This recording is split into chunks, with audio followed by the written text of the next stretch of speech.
Hello everyone, welcome to the first of what I hope becomes a series of videos breaking down and explaining the comic book counterparts of upcoming characters making their debut experience on screen this year.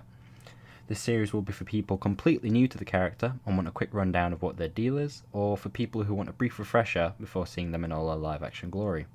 In this debut video we'll be taking a look at Moon Knight, a character with a fairly convoluted origin. Everything I'm going to say is relevant to Earth 616, the main continuity in the comics, so strap in and enjoy. Created by writer Doug Moench, Moon Knight's first appearance was in Wolf by Night in May of 1975, in which he appears as a bounty hunter paid to kill Jack Russell, the protagonist of the series. From this strong and mysterious first appearance, Moon Knight received his first solo series 5 years later.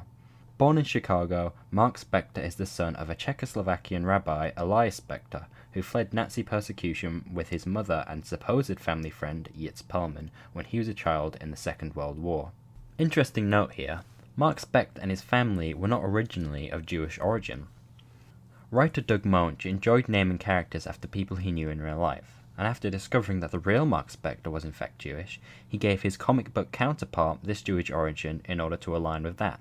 Anyway, once safe and settled in Chicago, Elias had two sons, Mark and Randall. Being Jewish meant that Mark and Randall were targets of bullying when they were in school, but Mark was capable of combat from a young age and always protected Randall. As valiant as this may be, Elias was unhappy with this and didn't like Mark's seemingly violent nature. However, this would have been the least of Elias's worries. Remember that supposed family friend Yitz Perlman I mentioned? Well, it's revealed that Yitz is in fact a Nazi deserter named Ernst, and since relocating to Chicago had become a serial killer, targeting young Jewish children in order to extend his life. Inevitably, Mark becomes a target of Ernst, but thankfully he manages to defend himself and Ernst was caught. However, an experience like this is no small thing for a child, and the intense trauma caused by this event is what led Mark to develop DID.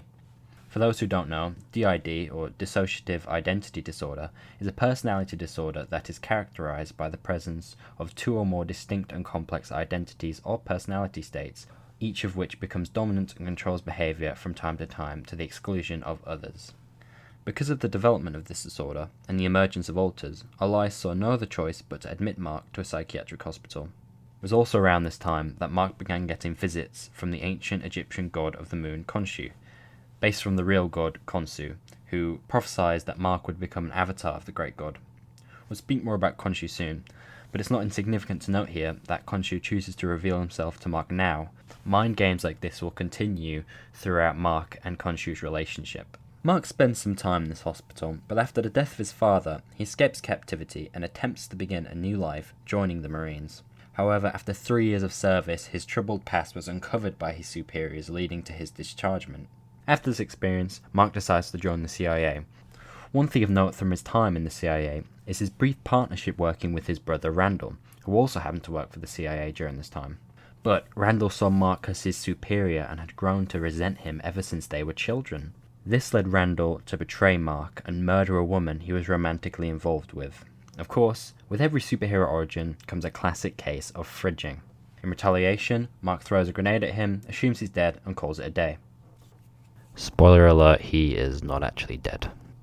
Deciding a life of government work was probably not for him. He left the CIA in favour of a career of illegal fighting. This is when Mark meets a soon-to-be companion of his, Jean-Paul Duchamp, lovingly referred to as Frenchie. Together they become a duo of mercenaries, leave the illegal fighting, and start taking assignments across the world. This is where the story picks up and we start seeing some of the more commonly known aspects of Moon Knight. Spector and Frenchie take an assignment in Sudan alongside mercenary and terrorist for hire Royal Bushmen. They are tasked to plunder an archaeological site currently occupied by a group of archaeologists, one amongst them being Marlene Allrain, Mark's future wife. Bushman turns on Mark for protecting Marlene and leaves him fatally wounded. As Mark's life fades and his spirit drains from his body, he is left to rest below a statue of Khonshu. Turns out this site is a temple of Khonshu. When Mark dies, Khonshu offers his spirit a second chance at life in exchange for his loyalty and servitude.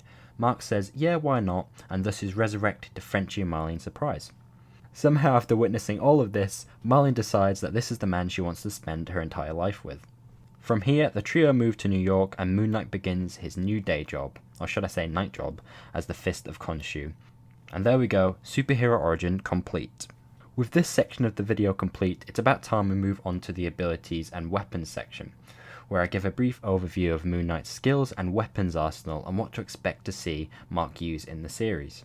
So, one that stands out almost immediately because of Moon Knight's origin is his aversion to death. In the comics, Mark has died on numerous occasions, and each time Khonshu has granted him an extra life. This is something we'll almost definitely see in the show at least once with the origin story, but I actually think it's likely we'll see it twice. Another interesting ability is that Mark is stronger when in the presence of the moon. The moon can enhance his abilities, putting him on the same level as the Marvel Universe's great gods.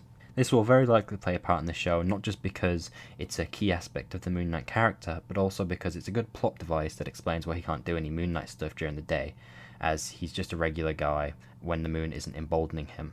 Something that I didn't actually know about prior to researching for this video is Mark's enhanced neurological function. As a result of Mark's mind being directly linked with Khonshu's, it has been rebuilt as God's weapon, giving him faster thought processes and resistant to telepathic attacks.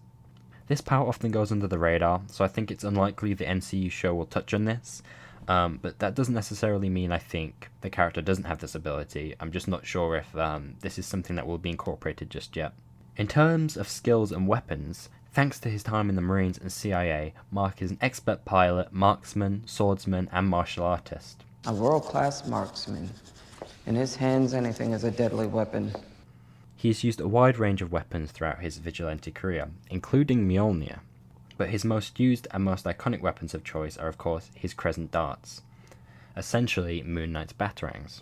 These have made numerous appearances in the promotional material for the Disney Plus show, and I think they just look very cool, so I'm quite excited to see what he does with them. Probably just throw them about a lot. Another thing that is a key aspect of Moon Knight's characters, of course, is his dissociative personality disorder, which has been dealt with very variably in the comics, ranging from fairly respectable representation to maybe some patchy spots. I will touch on representation later in the video and some of my concerns that I have there, but for now I will introduce the alters in what I will call the Spectre system. Mark Spectre, of course, is the host of the system and had his entire life just described, so let's move on from him swiftly. Stephen Grant, the first alter. Stephen Grant is a millionaire playboy type who used Mark's savings to invest and manipulate the stock market, earning him a great deal. In recent years he's also opened up a film company and directed a movie, which I enjoy as I think that it distances Moon Knight from any Batman comparisons that get hurled his way quite often. Stephen Grant is a well-known public figure and a socialite, giving him lots of connections. However, the MCU's interpretation of Stephen Grant is seemingly wildly different, but we'll get to that in a minute when I speak about my predictions for the show. Jake Lockley, the second alter. Lockley is the antithesis of Stephen Grant. He's an NYC cab driver who communicates with low-level criminals to create an information network of the criminal underworld of New York. Both Stephen Grant and Jake Lockley are an essential aid to Moon Knight's missions, giving him all of the information that he needs from all corners of the city. Mr. Knight, the gentleman. Mr. Knight is definitely my favourite identity, purely for the iconic look alone. Mr. Knight is a smart, charming guy who usually speaks with Mark's psychiatrist and often communicates with civilians in need of aid and cops at crime scenes.